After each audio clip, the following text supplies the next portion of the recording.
Okay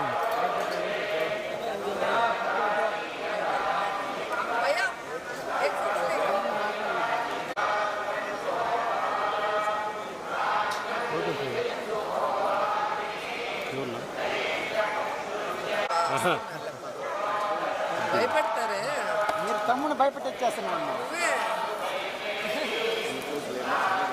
తీసుకోవాలి ఇక్కడ మీరు అడుగుతారు మళ్ళీ నన్నే తెచ్చిస్తారు.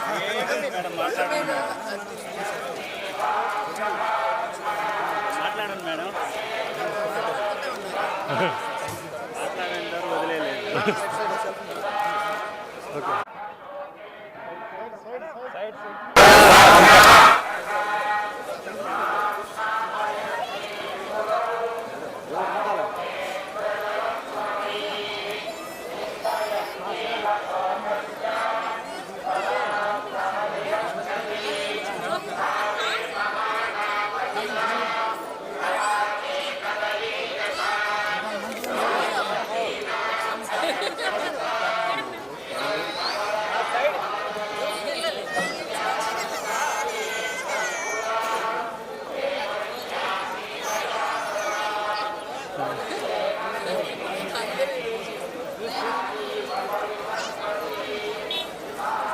నీళ్ళ పెట్టండి, కాలు కాదు.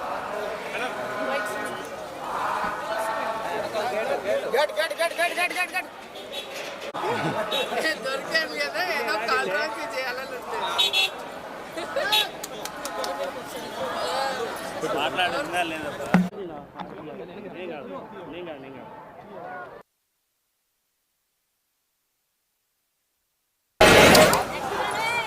మనమే మేడం ఓకే మేడం. సో ఎప్పట్లాగే మన కలియుగ దైవం వెంకటేశ్వర స్వామి దర్శనం చేసుకొని ఆశీస్సులు తీసుకొని వెళ్తున్నాను. అండ్ ఈరోజు అందరూ కూడా రావటం మీరు అందరూ గమనిస్తున్నారు. అండ్ June 4th రిజల్ట్స్ వస్తున్నాయి కాబట్టి ప్రజలు మీడియా అంతా కూడా చాలా ఆతృతగా ఎదురు చూస్తుంది. ఎవరికి కావాల్సిన స్టోరీలు వాళ్ళు వండుతున్నారు అనేది మనం గమనిస్తూనే ఉన్నాం. నిన్ననే ఎగ్జిట్ పోల్స్ కూడా రావటం జరిగింది. ఎవరు ఏం ఎగ్జిట్ పోల్స్ ఇచ్చినా ఎక్కడ ఏం డిస్కస్ చేసినా ఫైనల్గా జరిగేది సెకండ్ టైం జగనన్న సీఎం. ఎందుకంటే ఈ రాష్ట్ర ప్రజలు సంక్షేమానికి అభివృద్ధికి పట్టం కట్టడానికి రెడీగా ఉన్నారు కాబట్టి మహిళలు ముసలి వాళ్ళు పెద్ద ఎత్తున రాత్రి 9 అయినా కూడా ఎదురు చూసి ఓటింగ్ వేసి వెళ్ళటం మనం అందరం కూడా గమనించాం. సో మనకి స్వాతంత్రం వచ్చిన తర్వాత ఇంత పెద్ద ఎత్తున సంక్షేమాన్ని అభివృద్ధిని ప్రజల కోసం అందించిన ఏకైక ముఖ్యమంత్రి జగన్మోహన్ రెడ్డి గారు. రాష్ట్రం విడిపోయి నష్టాల్లో కష్టాల్లో ఉన్నా కూడా ప్రభుత్వ బాధ్యతగా ప్రజలకి మంచి చేయాలి, రాష్ట్రాన్ని అభివృద్ధి వైపుకు నడిపించాలి అని చిత్తశుద్ధితో పారదర్శక పరిపాలన అందించారు. కాబట్టి ఈరోజు మేమంతా కూడా చాలా కాన్ఫిడెంట్గా ఉన్నామన్న విషయాన్ని మీ అందరికీ తెలియజేసుకుంటున్నాం.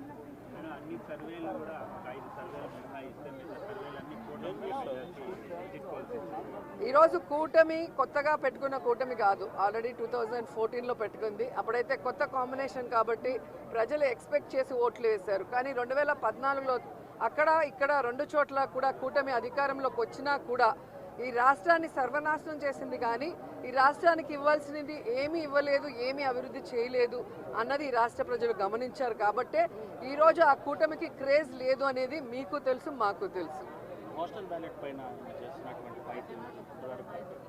ఖచ్చితంగా ఈరోజు ప్రజలందరూ కూడా గమనించాల్సిన విషయం, వ్యవస్థలు ఏ విధంగా ఈరోజు చంద్రబాబు నాయుడు చేతిలో వాళ్ళు ఇష్టానుసారం చేస్తున్నారో మనం గమనిస్తున్నాం. ఆ విషయాల్ని ఇష్టానుసారం ఎలక్షన్స్ అప్పుడు మార్చేయటం, అలాగే కేసులు పెట్టించడం వైఎస్ఆర్సీపీ నాయకుల మీద. ఇప్పుడు దేశంలో ఎక్కడా లేనటువంటి విధంగా కొత్త రూల్స్తో పోస్టల్ బ్యాలెట్ని ఏ విధంగా వాళ్ళకి అనుకూలంగా మార్చుకోవాలన్న ప్రయత్నం చేస్తున్నారో మనం గమనిస్తున్నాం. అదే చెప్తున్నా కదా, ఎవరెన్ని దొంగ ఆటలాడినా, ఎవరెన్ని వ్యవస్థలను మేనేజ్ చేసినా ప్రజల మనసులో ఉన్న జగన్ గారిని చంద్రబాబు నాయుడు కాదు కదా, ఆయన పుట్టించిన ఖర్జూరం నాయుడు కూడా మేనేజ్ చేసి మార్చలేడని కూడా ఈ సందర్భంగా తెలియజేసుకుంటున్నాను.